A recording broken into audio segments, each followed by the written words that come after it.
It is April 14th, 2022. We're at the Pyle Center in Tempe with Representative Mitzi Epstein. And welcome, Mitzi. We're glad you could be here to answer these questions.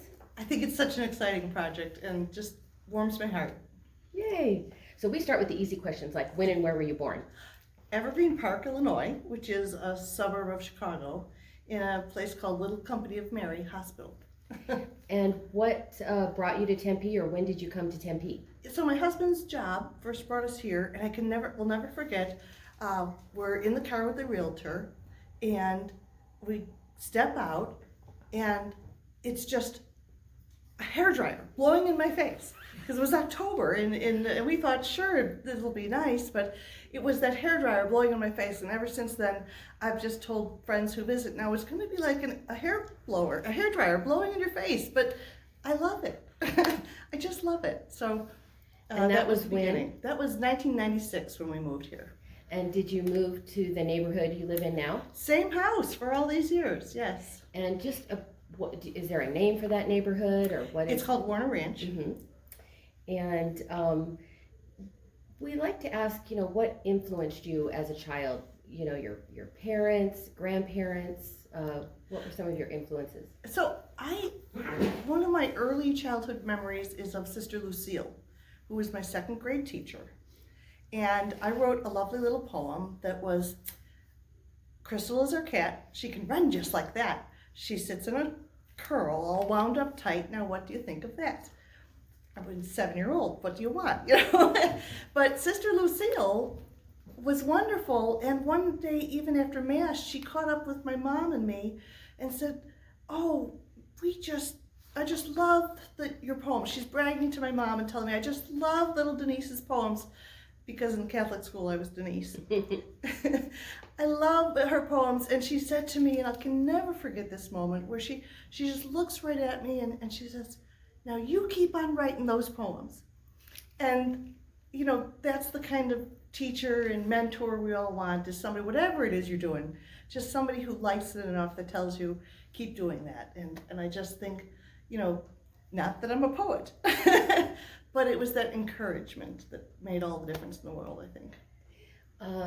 That was elementary school. Yes. So you obviously went to high school and maybe beyond in Illinois. Why don't you tell us about your other education? Right. So I went to high school, stand up for Sandburg and go Eagles, in Illinois, Palos, Orland Park areas, still south side of Chicago. A wonderful, fun high school with 4,000 kids. And I was in the marching band for all 4 years. I loved the marching band so much, but I did not love actually playing the clarinet in the marching band because, well, nobody can hear the clarinet really, especially, in big football fields and places like that. And then marching in parades with it was not the most comfortable thing. So we were offered to join the rifles team, which was not shooting them. It was a piece of plastic that kind of looked roughly like a rifle if you used your imagination, but you could flip them. And we would flip them and turn them and do all these like a flag team would. And rifles now are really very popular in marching bands, and I love to go watch them. But again, I was not the best rifleteer. And I remember, we're learning how to flip them and spin them, and I could spin quite well, really. But then we'd flip them, and maybe I could do a single flip, but my friends on the team would try to get me to do the double flip, and I'd be up there, and I'd just toss it up, oh, Geronimo, or something, this is not good, and that was when they said, Mitzi, you can just spin. So I just spun on the rifles team, but I did love being in marching band in high school. So when I went to college at Bradley University in Peoria, Illinois, I joined whatever band they had. It was a small endeavor, but they had a pep band and they had an orchestra. And it was, I remember writing a letter to my mom, asking her if she could help me make an orchestra dress. I needed a black orchestra dress. And she did, and she mailed it down to me, and it was just so nice, in a pinch, like really fast. So thanks still, Mom. Why don't you tell us about your parents? What did they do? I'm sorry, my father passed away 1 year ago today, so let's actually not go there. Oh, no Okay, so problem. sorry. Yeah, let's not do that today. That's okay. How about the work you did after you got to Tempe? What did I do? Oh, well, I was kid mom, you know. So my husband we came here for his job. And I really at that point had been a computer systems analyst in manufacturing. I'd been a computer systems analyst in finance, Citicorp Mortgage, in the Treasury Department. And we had these two wonderful kids. And I just really wanted to focus on them. I said, you know, let's take this time and be with them. So I loved that. And so that was how I got involved with the PTO and the PTA. And so many wonderful memories, and met such dear friends that are still good friends today in the PTO and the PTA at Mariposa Elementary School.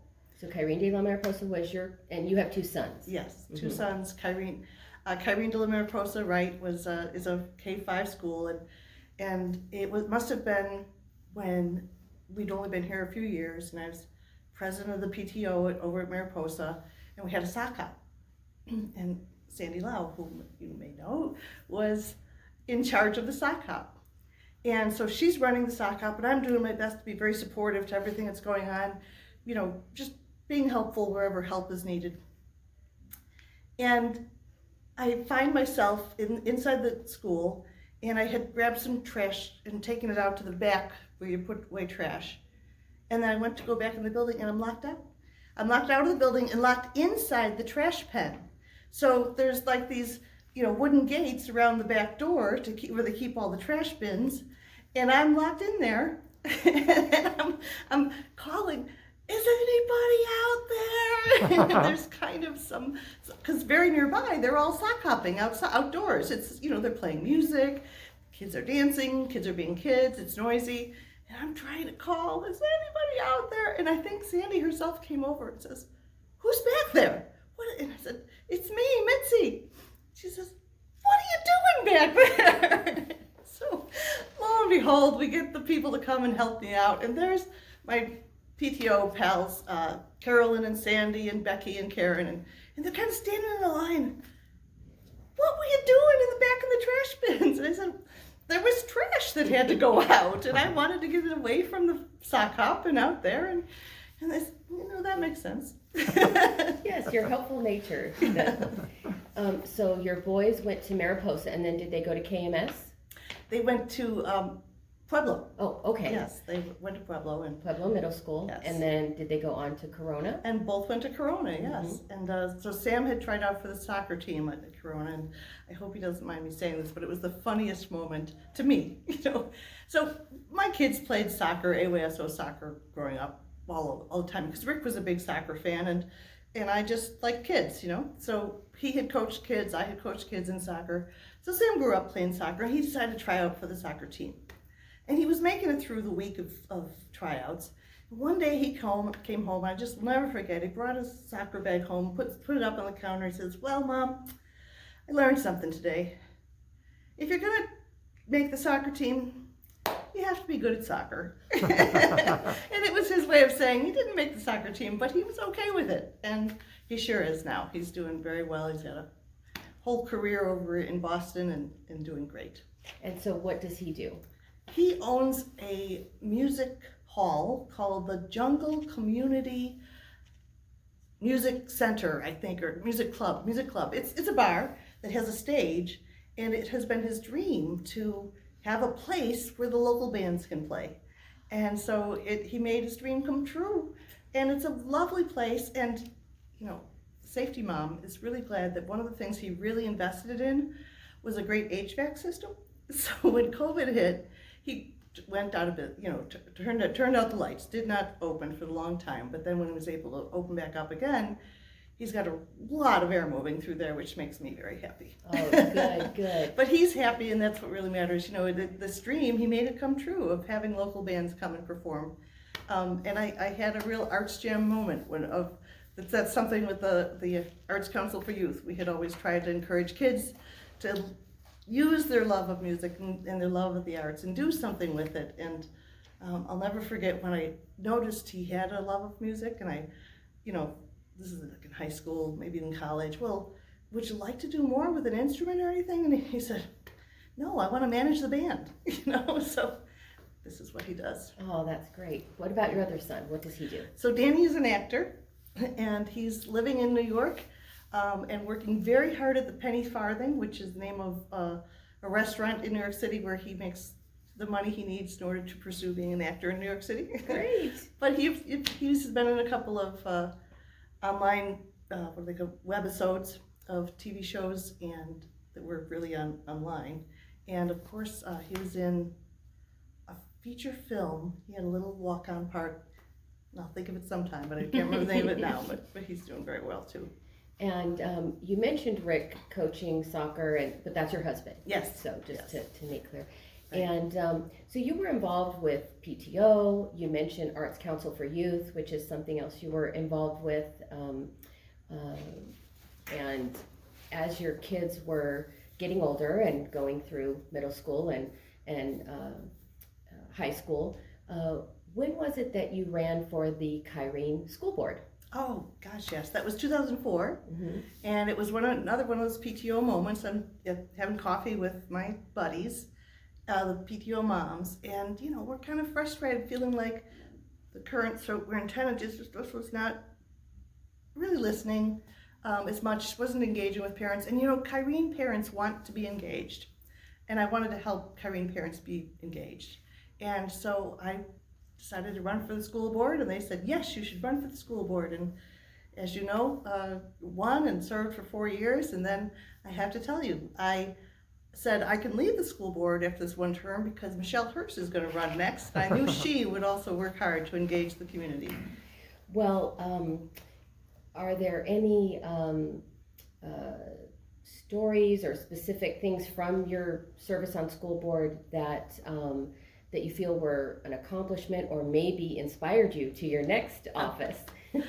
Perhaps. I'll tell you, after a few years, I had a fair number of parents and teachers tell me that it felt like the doors were more open now in the schools, that they could talk to their principals more. They felt more included in decisions that the people were making, and that felt really, really wonderfully rewarding. That I think school boards and state governments and the U.S. government, all of it works better when people are really involved and they speak up and they're heard. And so that drive to make sure people feel heard was so important to me, and on the school board and now in the legislature too. You were definitely a great example of engaging with the community, listening to the community. I remember that. I was a parent when you were on the board. And some people may not know this, but as far as I know, you were one of the first school board members, if not the only, that had a blog. So you were informing constituents or residents, and so that was another way that you could inform and engage beyond what you did on the school board. And I just found that really interesting, that was a way to inform and educate people. And I don't know very many other board members that did that. Right, so we went from the blog to email, and now email newsletters are far more common, and it's a wonderful thing. That I think it's a great way. When I do my email newsletters now, I just sent one today, in fact. I love it when I get a response from somebody where they want to understand something more and they'll ask further questions, and we have a little bit of dialogue going, and that, again, that real participation, that's what makes everything work better. And you reach out to, when you were on the board, you reached out to parents and said, what do you think about this, or what are your feelings about this? And I know you've done the same thing as a representative. In one of my other lives, I'm a landlord, and I know at one point you were working on legislation or bills or something, and you reached out to me and just asked for my feedback along with other people. So you're still in that mode of engaging with community members, voters, residents. Right, we brought people into the library, and the idea, I had a group of tenants who really wanted to be heard, and I wanted to listen to them and find out what's going on for you, what's working, what's not working, is our landlord-tenant law working for you? And so I brought in Michelle as a landlord, because it's really important to remember, not all landlords are these big apartment complex owners. A lot of our folks who live with a lease live in smaller buildings that are just wonderful homes, and I wanted to make sure I listened to both sides. So yeah, thank you for that, taking yes. that approach. So in, let's see, 4 or 5, well, you tell me, what year did you first run for the Arizona House of Representatives? It was 2014. Weirdly in my life, 2004 was the first time I ran for an elected office. That was in Massachusetts for the town meeting.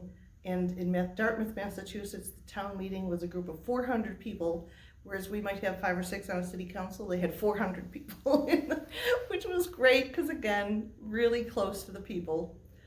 2004, then 2014, I ran 1994, 2004 I ran for the school board, and in 2014 I ran for the state legislature. And I'll never forget when I was developing my communications about it, my son Sam said, well, I think you should say vote for Mitzi because she's done coaching soccer and working with PTO and working with youth for so many different things, so she has a lot of experience working with children, so she's ready to work with the legislators. And I have to ask, I can't help but be curious. So your name is Denise, your given name. Yes. But most of us know you as Mitzi. How did that come about as your nickname? So my mom is also named Denise, and I'm told on the 3rd day after I was born, he said, this is too confusing. She has to have a nickname. We'll call her Mitzi because she's mite-sized. And so here I am, and I am their smallest child by height, so there you go. Well, you're welcome to everyone who's always wondered the answer to that question. So can you tell us a little bit about your Tempe neighborhood? Has it changed since you moved there? How has development affected your neighborhood? You know, one of the most wonderful things in my particular little corner of the world of Tempe is Hanger Park, which when we first got there was 2 soccer fields and some trees, and they were very nice. But through a wonderful series of grants from Tempe where they engaged the people of the community, what would you like to do with the park? We started with some shade structures that some of you may know it, that were supposed to look like children's clothes, sort of like a little child's t-shirt and a little child's shorts and those sort, and it's very bright and fun, and a little bit of playground equipment. And now we have this wonderful park there that is, I love especially to walk there at night when there's still people there, and it's starry sky and pretty light. It's like twinkle lights in the park, it feels like. And the trees there are now this sort of magical forest, it feels to me, like I'm walking through the Shire or something like that. And of course now we've made it accessible to everybody with all of the ramps and the plenty of place for wheelchair access right there down on the fields, so that anybody can get in and get to the basketball courts or whatever else, just getting to see this beautiful park that has become this really magical place over the 25 years that I've been here. Are there some favorite stores, businesses that you patronize or that you miss? Maybe they're gone now. Well, the Crepe Bar has been one of my favorites for forever, and it goes back to, even before it was a Crepe Bar, it was sort of the coffee shop. We'd go and have coffee with friends. But when Chef Kraus first took over, he had a very minimalist sort of area in there, and we'd have coffee with friends, and he was friendly, he'd come over. And I was fascinated with the technology he was using, which was the Square device and like an iPad, which was fairly new at the time. And so I asked him a few questions about it. And don't you know, he grabs his iPad, he comes over to the table where I'm chatting with my friend, and he goes into great explanation of how it all works. I'm fascinated, I'm loving it. And it was Jenny Daring that day I was having a little coffee with, bless her soul. But Jeff was just wonderful, and I said, you're the kind of story of entrepreneurship that we want all our kids to have in school, where they fall in love with something. And that became then our conversation, Jenny and I, of how can we help kids to find something they fall in love with, so that it can be their passion. And now we of course have lots of CTE and other ways for kids to do that. And but Chef Jeff is one of my favorites at the Crepe Bar in Tempe. Fun.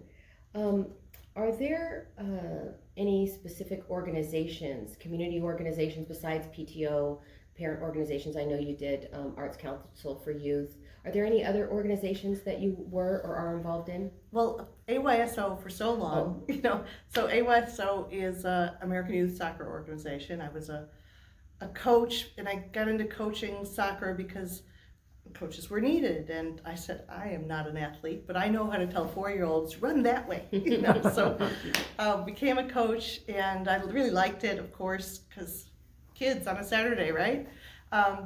And so I went on to take courses in it, and I eventually got my National D coaching license, so I was, credentialed to coach up to under 19-year-olds to play soccer, and I did. Actually, I coached Danny all through high school, and that was a hoot and a holler because, teenage boys playing soccer was a great thing, and I just found AYSO was such a great way to develop community. I'll never forget a particular Saturday when I walked onto the field, and there's the director at the time, Paul Scowen, who's another Tempean at the time, and Tomas Guerra and Jim Willits, and they're all standing there talking. I walk up and, hi guys, how you doing this morning? And Paul just says, this is why we do this. And it's all the kids, it's a Saturday, kids are running everywhere, parents, dogs, everything on the field, and this is why we do it. And the work that we put into, we were all on the board together with AYSO, and he just summed it all up. Yes, that is why we do it. For the kids and for the fun and the building of families and so many great memories. I in Hanger Park we would have our AYSO practices, and I coached a lot of teams, all boys teams because I had boys, and I'm the kids just made me laugh. At one point and their camaraderie was wonderful with the teammates. I never forget one point my son Danny is running along and just trips and falls over something, and another little boy standing next to him says, how are those new legs working out for you? And they would just crack me up with ways like that. We would another time a goalkeeper, I always believed in having free time for the boys when we started out practice. That was just, you be you. I'm going to pretend like I'm over here making a plan on a clipboard, but I just believed in that. Let them be free, let them get to know each other. And so at one point, one of our little leaders on the team says, I'm going to go on the goalpost. Okay, now all you guys line up. So he's, practicing his own leadership. And I'm thinking, yay, John, this is so great. And so he gets everybody all lined up in front of him, and he's in the goal. And he says, okay, shoot. And they all shoot at him. I'm going, oh no, safety mom is having a heart attack. He was fine. But I loved that was, developing his leadership and the friendship amongst all the kids on the team. So I did love being a coach with AYSO. And it was really American Youth Soccer Organization, but I know Jim Willits used to always say it means all your Saturdays are occupied. And they were, in the best way. That's a good alternate acronym. Yeah. From soccer families to parents, from your Kyrene days to constituents now, is it challenging for you to go to the grocery store without running into somebody you know? And I have to say, I've run into you in the grocery store several times, and sometimes I see you talking to other people, so I'm thinking, how do you get through the grocery store? So what is it like for Mitzi to go around town to the grocery store or the gas station or somewhere? It's delightful. It is. People are so wonderful, and I just love it when somebody will just, touch me on the arm and say, you're Mitzi Epstein, right? And I'll say, yes. And they'll say, well, I like this or that, or I want you to know this or that, or, we have a conversation. And those grocery store conversations are really something I treasure. I remember those folks when I'm working on a bill or thinking about where should we go. It's wonderful. So, keep on saying hello, waving hello. I love those grocery store moments. Does faith or spirituality play a role in your life? So my husband Rick was raised Jewish and I was raised Catholic. And our parents forever would be asking us, well, but what about the kids? What about the kids? And well, by the time Danny was 8 or 9, I think he had the answer. He said, we're cashews. and that was it. And sure enough, Danny was raised with Catholic CCD and religious education, and he had a bar mitzvah. So, he really was a true cashew. Have you had a chance to travel outside of not only Tempe but Arizona? And if so, has that influenced your thinking about Tempe? Oh wow, how much I love it. And how much every time I go, I'm so glad to be back. So one thing that I feel is great, of course I get away when the heat gets intense. We love to go to Rick's from Rhode Island, so we'll go visit the ocean in Rhode Island. And it's beautiful and wonderful. On the other hand, if it's a little bit warm in other places outside of Arizona, they don't do it well, But here in Arizona, we do heat really well. We have misters, we have air conditioners, we have pools everywhere you go. So I now stay in Arizona in July and August because it's the best place to be in July and August. And in October, I go visit other places. And have attitudes towards cultural diversity changed in Tempe in your 25 years, and in what way, in good ways or examples that you have? Well, I'm so glad to see Chandler working on their NDO. But more, I'm just so proud of our own Tempe for being first and making sure we get it done. And in fact, on the Kyrene School Board years ago when I was on it, we very early then said, partners count. And whatever your family situation is, if you have a significant other, they should be included in your benefits if you so choose. And so it has been an interesting road in our neighborhood, and I think we're on an awfully good path to get where we need to be.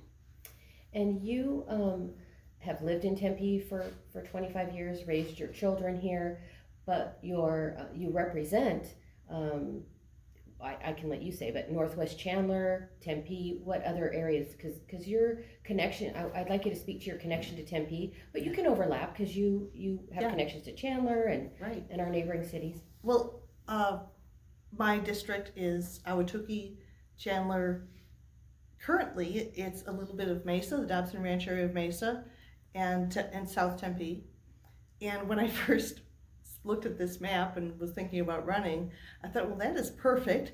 That's all the places my kids have played soccer. So this is an area of turf I know very, very well. And now we have, instead of that area of Mesa, we include this wonderful little arm into Chandler between Elliott and Ray. So that's the area that I represent, and it's all home to me. So, but South Tempe is where my home is, and I always wrote for Tempe. I always say to people that for me, Tempe is the center of the universe, and I love all folks who feel that their home is the center of the universe, and that's the way it ought to be. Love that. Do you have a fondest memory of Tempe or something that you're very proud of in the city? Oh, I couldn't begin to pick a favorite, but I do love the Arts Festival. I love that we have Tempe Town Lake, even though I wasn't crazy about the idea when it was first thought up. But what a great destination. What wonderful events we have around the lake. The healing fields in Tempe are one of the most beautiful and symbolic events each year. And I think it's such a vivid way to commemorate what America really means for all of us, and that it means coming together and caring so much about each other. I think the healing fields has become just one of our most beautiful traditions. I'm so proud of Tempe. That's a wonderful example. How would you like your family and friends to remember you?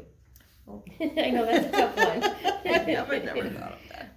But someday you might have children or grandchildren watching this, so it's kind of fun to Right. have that reflected. I hope they feel that I have listened, and that I hope they felt listened to, they have felt heard. When people think of me, I think that's one of the things I want the most to do with friends and family. So I hope everybody feels heard. What are you looking forward to? What am I looking forward? I am looking forward to a day when Arizona funds their schools better so that every child can live up to their best potential.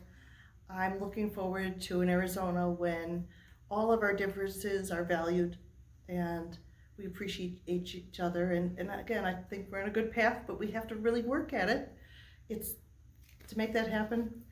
I am looking forward to the time when we have a few more electric cars and a good path towards doing something about climate change. And I'm looking forward to other cities and towns working on planting trees as much as Tempe has worked on it, because I think we have become a real tree-friendly city, and that is just such a simple way to create a center for, as I said, the trees in Hanger Park, Harrelson Park too, but they really make a center for community.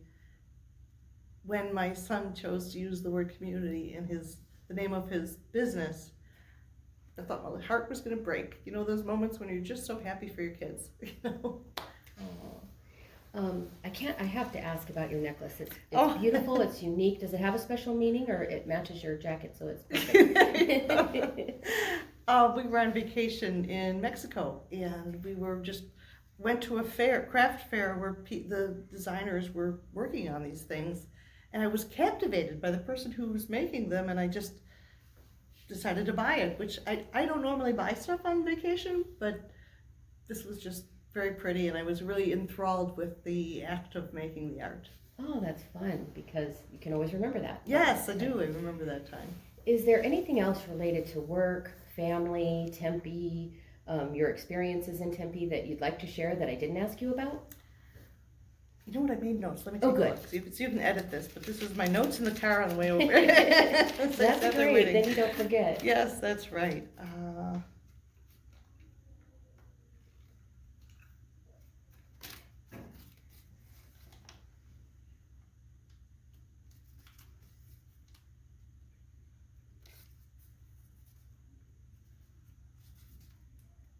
yeah.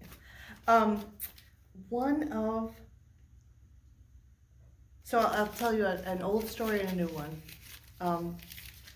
One of my favorite memories was the Wheel-O-Rama at Mariposa. So many PTOs at the elementary schools would do a bike rodeo, you know, bike safety day, and kids would ride their little bikes around, and I was a big biking enthusiast, as I still am now. And so we said, let's do something bigger with the PTO. And so we said, let's do the Wheel-O-Rama, because skateboarding was fairly new at that time, and we did want to make sure kids wore a helmet whenever they were on wheels. The idea was, if you're on wheels, wear your helmet. And that was the theme of the Wheel-O-Rama. And so we had so many things going on. We had David Letterman had the top 10, this and that from time to time, and we came up with the top 10 reasons to wear your bike helmet. And one of them was, the number 10, I think, was because your brains work better inside your head, you know. And they were all a little bit off like that our 4th and 5th graders kind of enjoyed them. So we got their attention with those. The idea of wearing your helmet can be cool. We had people who could try things on at the fair, try your helmet on at the fair, get the right size on it. But my favorite was we built a bike obstacle course that was starting from the school, and then you rolled down the hill. I mean, it's a little hill, but down, you could ride your bike down the hill and then do this obstacle course in Hanger Park that included things like riding your bike through flames that was, you know, streamers, orange and red streamers, and riding through thunder that was the poppers, the plastic poppers as you go over them, and you know, riding your bike through water, and we'd have squirt guns, you know. And the kids really enjoyed it and continued to want to come back and ride their bike down the hills. And I never really knew if parents were very happy with me about that. But day of, it was so much fun and just a real festival having all the kids enjoy that. So the Wheelorama was a great fun time. And then more recently, I had the fun story of, I work with lobbyists a lot downtown. And we are working on a large bill and getting into the details and the nitty-gritty of it. And so I had called in some people to talk about making the reports on this bill a little more firm. And so the lobbyists are coming in, and as they come in the building and into the meeting room, he says, "Oh, sorry about this." On his jacket, he says, "A bird just sort of greeted me outside in that very special way that birds can do sometimes." And he's apologizing and trying to wipe it off, and it's kind of a mess. And I said to him,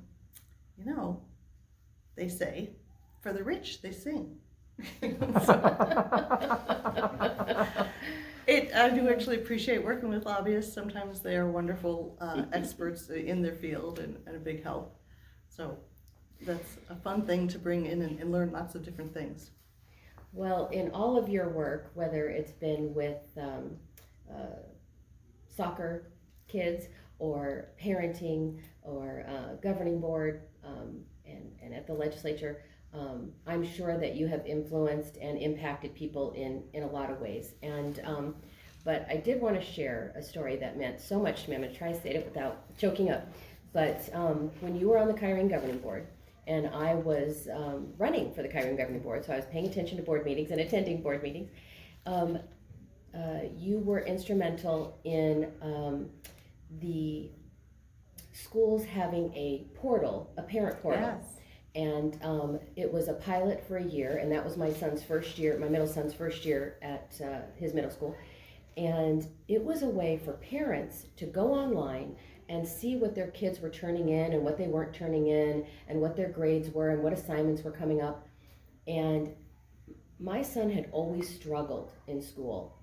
He had a learning disability, but being able to touch base with him and know his assignments and check in with him, he went from getting C's and struggling to all A's and a B. Wow. It made such a difference that we could touch base about it. And then I heard at the end of the school year that it was just a pilot program, but then I go to a school board meeting and you announced that it would then be an ongoing program. And I get goosebumps now because it was just instrumental in not only him doing well in school, but building his confidence that he could do well. And I'm sure it was that way for many parents and students. So sometimes you don't know the impacts you have, but that was one that I just wanted to share because it made such a difference in a young person's life, and I'm sure other students as well. So just thank you for what you've done. Well, thank you for that very much, Michelle. That's meaningful, and it's so true. When parents can work with their kids and have those more meaningful conversations because they know what's going on, that's the road to success. And given how much I love your kids, that's really good to hear. And we do like to open it up to everyone to ask questions that they thought of or something. So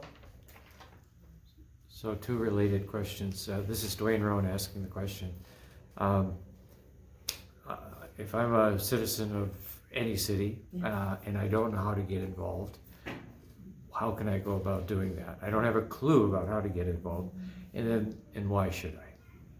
Oh, because there's so much to do and learn, and I think we can connect to each other when we either work on things together, if you will, or play on things together, So, number one, walk into your city library, and just speak to the librarians who are wonderful docents of knowledge, Here in Tempe, walk into the Pyle Center on any day it's open and find out all the groups that are here and things that are going on. Call your city rec center. I remember when I first moved here, I loved playing soccer, and I found out about the adult soccer teams that were available, and I joined a soccer team or two or three, and it was a great way to meet people and make new friends. So yeah, that's it. And I think Tempe is a really exemplary example of bringing a community together in so many different ways. Thank you. Any other questions? What kind of things did you enjoy doing in the legislature? What kind of activities did you do there? Well, I love it when kids come to visit. So I absolutely adore, when I can have the time for it, giving the kids a brief tour of this building. But basically we go into the members lounge and we talk to them about how what goes on in there, and that the members lounge is a place where we actually talk about bills. And then we take them into the floor to where they can sit at the desks, and we have to tell them, you can sit there but you can't touch anything. And we have them debate a bill, and usually it's which is better for lunch, pizza or ice cream. And they debate it, and we let them speak in the microphones, and it's always amusing to me that there's an absolute split. Some choose by an overwhelming majority that pizza is better, and some choose that ice cream is better, and they will both come up with reasons why the one or the other, both, are more nutritious for you.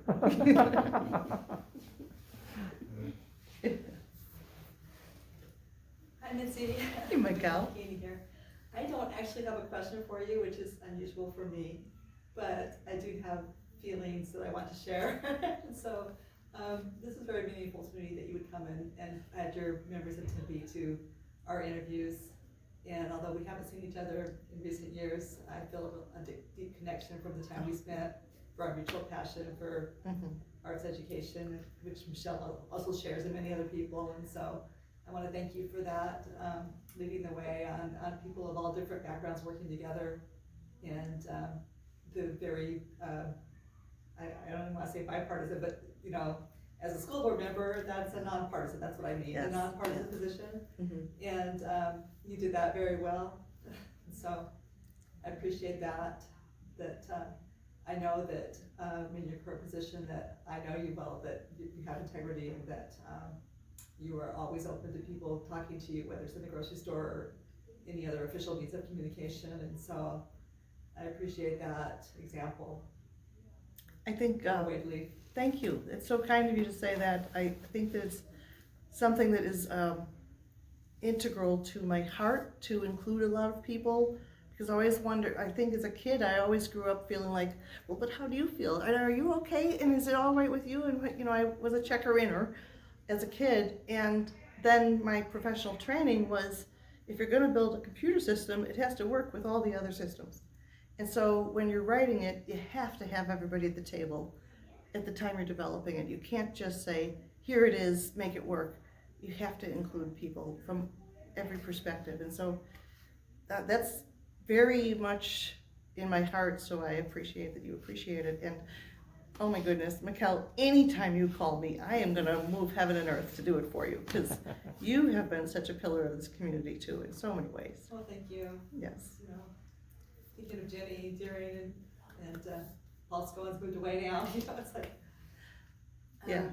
You know, times change, right? But They do. But we have these memories that are dear to us. Right. Right. Working together with people. Yeah. And those memories that you have had such a positive impact on so many people. It's just really impressive, and we can just be grateful for that. Debbie. Mitzi, thank you for being here. I think you've addressed a lot of this in your answers.